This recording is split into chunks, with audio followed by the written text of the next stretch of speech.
Sebagai warga negara yang baik, kamu pasti nggak mau dong kalau daerah-daerah di Indonesia satu persatu memerdekakan diri dari Indonesia karena tidak diperhatikan pembangunan dan kesejahteraannya oleh pengambil kebijakan di pusat.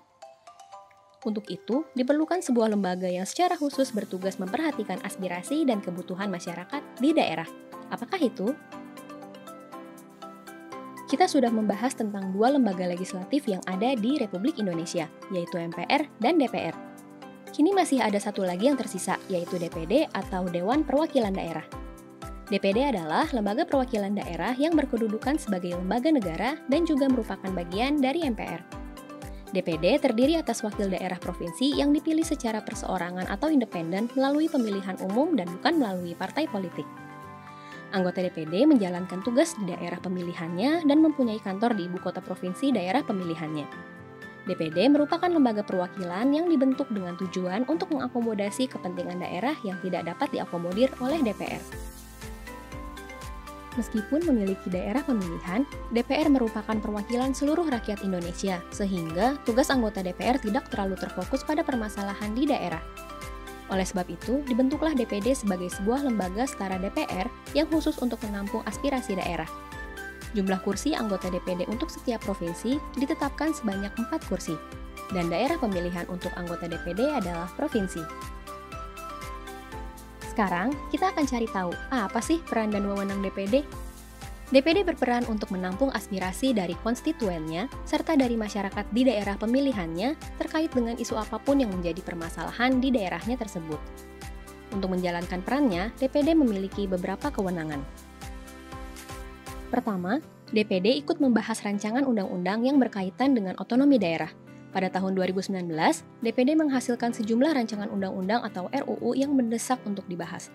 Di antaranya tentang pengelolaan kawasan perbatasan, daerah kepulauan, peningkatan pendapatan asli daerah, dan pemerataan pembangunan daerah. Kedua, DPD berwenang membahas pembentukan dan pemekaran serta penggabungan wilayah daerah-daerah.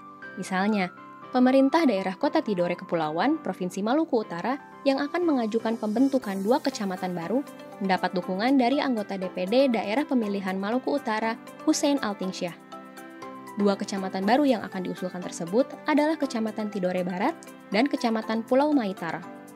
Alasan rencana pembentukan kecamatan baru ini adalah karena Tidore Barat dan Maitara memiliki banyak potensi yang bisa menjadi nilai tawar secara historis maupun ekonomis. Ketiga, DPD dapat melakukan monitor dan mengevaluasi berbagai peraturan daerah atau perda dan rancangan perda atau raperda. Dengan tugas ini, DPD memastikan bahwa semua peraturan di daerah tidak ada yang saling bertentangan satu dengan yang lain. Tentu saja, ini sangat penting untuk iklim investasi di daerah-daerah. Kalau banyak perda yang saling bertentangan, maka akan menyulitkan investor untuk menanamkan modalnya di daerah-daerah, sehingga perekonomian dan kesejahteraan rakyat di daerah akan sulit meningkat. Apa aja sih syarat seseorang untuk menjadi anggota DPD? Untuk menjadi anggota DPD, seseorang harus merupakan warga negara Indonesia yang telah berumur 21 tahun atau lebih dan tidak sedang menjadi pengurus sebuah partai politik.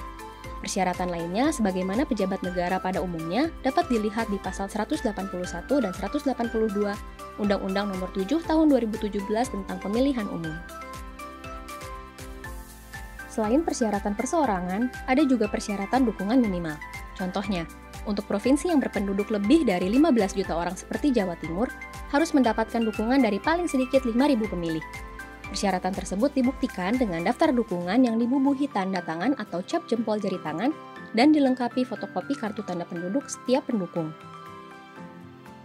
Setelah resmi terpilih, seluruh anggota DPD akan disumpah jabatan. Salah satu kalimat dalam sumpah jabatan tersebut adalah bahwa saya akan memperjuangkan aspirasi rakyat dan daerah yang saya wakili untuk mewujudkan tujuan nasional demi kepentingan bangsa dan negara kesatuan Republik Indonesia. Dengan kata lain, tugas dan tanggung jawab seorang anggota DPD adalah memprioritaskan kebutuhan dari daerahnya agar dapat terwujud. Bagaimana cara masyarakat berpartisipasi dalam peran dan kewenangan anggota DPD?